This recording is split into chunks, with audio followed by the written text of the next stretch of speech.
This week on Crunch Week, big changes at Google, Samsung has a bunch of new phones, and Tinder's Twitter meltdown. Hi, I'm Matthew Lindley. I'm Lucas Matney.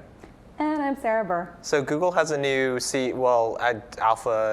Google something or other, Alphabet, right? Googlefbet. Googlefbet. Google. Okay. Googlefbet has a new CEO, and Google, which is it within Googlefbet, also has a new CEO. Yeah, so Google just appointed its Senior Vice President of Product, Sundar Pichai, to take on all of Google's responsibilities. And that includes like advertising and Android and all YouTube. these. Yeah, YouTube's in there. Mm-hmm.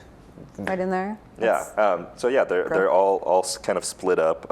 Each one has a different home. Nest is a unique company. Where does Google X fall? I think it's also a unique company within Alphabet. Also, but where's Google Glass? Where is that? That's not its own thing. It was under Nest, isn't it? I think it's under X. No, it's not under Nest. But Tony from Nest is over both of them. Oh, really? I've been told it's not under Nest. But I don't know where it is. Is it Google X? So Google X is separate. Yeah.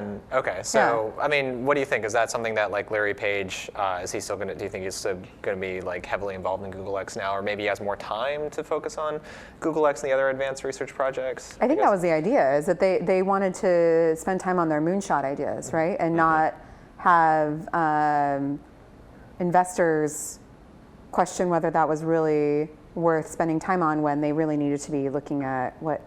They needed to look at growth opportunities for Google and making money. Right, because Google's core business is kind of slowing down a little bit, or the advertising business. They've been kind of eaten up by other mobile ad businesses like Facebook and Twitter, who kind of figured out like the news feed and how to make money off of those. And basically, most of their revenue comes from mobile devices at this point, and they're making a lot of money, right? So Google's obviously going after this too. They have Android, right?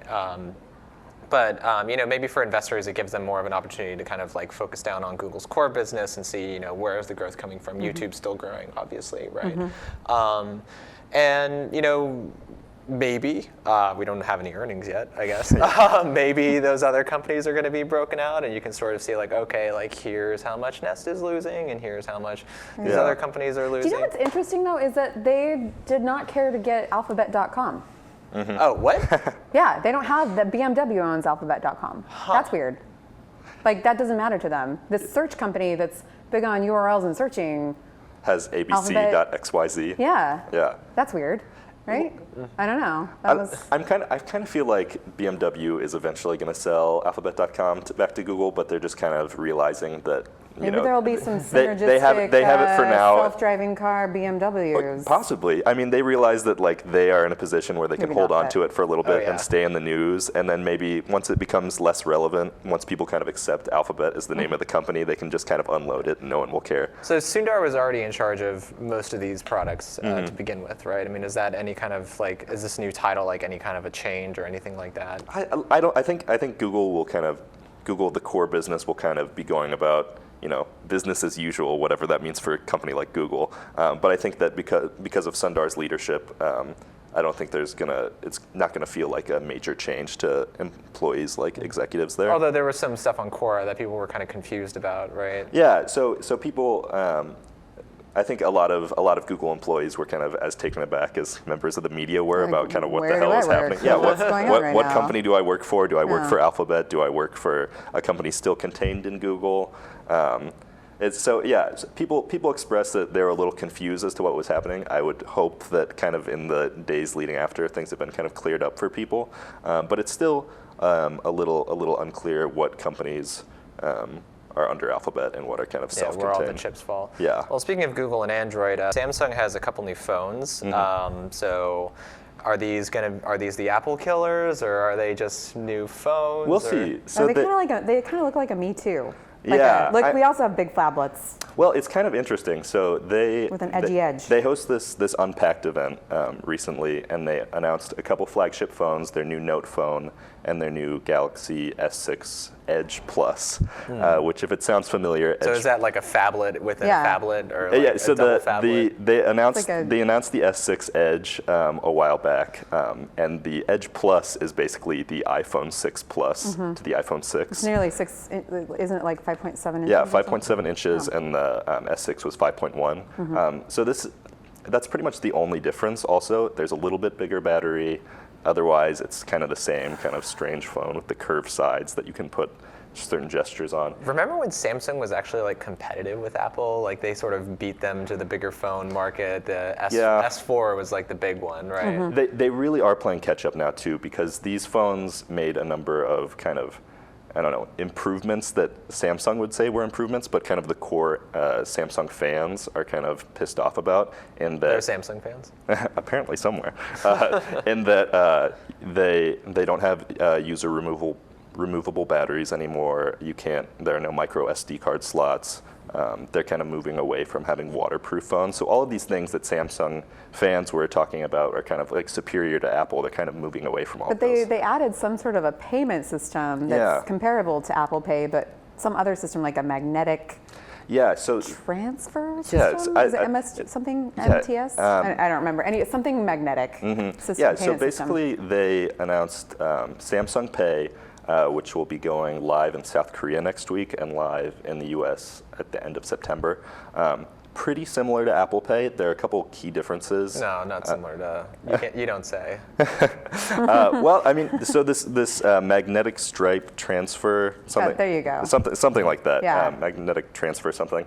It basically kind of somehow takes the kind of magnetic stripe on the back of a credit card, so you can actually use Samsung Pay at way more locations than you can use Apple Pay. And Samsung Pay also allows for kind of store branded credit cards and gift cards. I think that's still the problem with Apple Pay is that there aren't enough places to use it to get used to using it all the time habitually for me on my own Apple phone. So I end up pulling out my credit card anyway. And so we have another company that also came out with some phones at roughly the same time, right? Yeah. So at the same. Interesting timing, I suppose. Xiaomi, right? Xiaomi unleashed a couple phones the exact day that Samsung, and so they're from the Note 2 as opposed to the Note 5, which Samsung released. They released some kind of, more attractive in a lot of ways, low-cost phones. That I think took a lot of the spotlight away from Samsung on their big day. Let's see, other stuff that Samsung announced, they kind of teased their new Gear S2 smartwatch, which they're releasing in a couple weeks. They just kind of like showed it on screen and people oohed and awed. We'll see how that goes. And then they had this awful, clunky BlackBerry-style keyboard case that you can slide over the bottom half of either of your new phones, and even all of the Android fanboys and Samsung lovers were just saying it was such an awful idea. Yeah. Well, speaking of awful ideas, so nice transfer. There we go. Tinder. Oh, I loved this story so much, so much. Yeah. So you want me to just tell the people what happened? What the heck happened? Okay. So there was a Vanity Fair. Twitter was involved. That's all I know. There was some Twitter involved. Vanity Fair came out with this article about the way the youths are dating and this hookup culture, the youths. And it mentioned Tinder. It wasn't about Tinder, but it mentioned Tinder. The title mentioned Tinder in it. And that upset Tinder. They didn't like that this certain reporter had gone and talked to people about the way they're meeting people and suggested that people were just using it as this hookup culture. How dare they? So Tinder and also they didn't like the article highlighted a study that found that 30% of people on Tinder were actually married, and so they took this reporter to task publicly in a 30-message tweet storm. There's a lot of tweets. There were a lot of tweets. Some people think that this was premeditated. Other people said it looked like it was some emotional meltdown from Twitter. It said things like, we have lots of users in China and North Korea. So finding love in a hopeless place. Yeah, it was highlighting all the people that had met on Tinder and it wanted to let the world know that it was not just a hookup app. How dare this reporter suggest So such a wait, thing. is it a hookup app? Yes. I've had it for 2 weeks. I'm in a very healthy, happy, very long-term relationship, but I had it for 2 weeks. when it first came out, and I couldn't handle it. It was definitely that was my experience. Though I know other people who have actually met on Tinder and are in relationships now. So that, I mean, maybe she could have highlighted. Maybe she could have found some people that, you know, not all of them were these douchey Wall Street banker types. Oh, actually, the article was terrible, right? Like, she found these horrible, horrible people from both genders. We're just like these horrible people you would never want to meet in real life.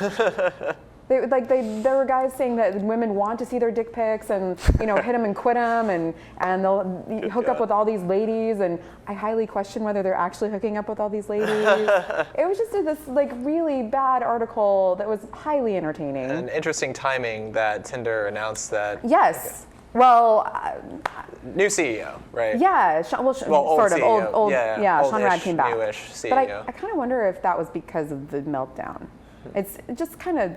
It seemed like the other CEO was not handling things very well, and you know, to be fair, there was a Guardian article that highlighted that a PR person had reached out to another reporter at BuzzFeed and let them know that there was going to be a Tinder tweet storm.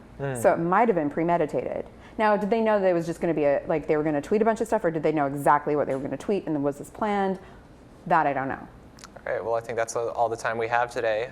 Thank you for joining us.